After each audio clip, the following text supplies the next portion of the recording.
Proprio. ეს სიტყვა არის ძალიან მრავალფუნქციური და გამოვიყენებთ სხვადასხვა სიტუაციაში.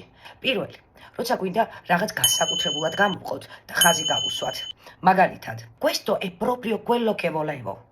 ეს ზუსტად ის არის, რაც მე მინდოდა. ან კიდევ, abita proprio qui. აი ზუსტად აქ ცხოვრობს. მეორე, როცა ხაზს ვუსვამთ, რომ რაღაცა ვიღაცას ან სუბიექტს ეკუთვნის. მაგალითად, ognuno ha i propri problemi. ყველას თავისი პრობლემები აქვს. ან კიდევ, lui ha venduto la propria casa. მან საკუთარი სახლი გაყიდა. Proprio ასევე ნიშნავს ნამდვილად, მართლაც, სწორედ, მაგალითად, è successo proprio ieri. ეს სწორედ გუშინ მოხდა. Non mi piace proprio. საერთოდ არ მომწონს. როცა გვინდა ირონია გამოვხატოთ ან გაღიზიანება, მაგალითად, ci mancava proprio questo. აი ეს ღა გვაკლდა რა.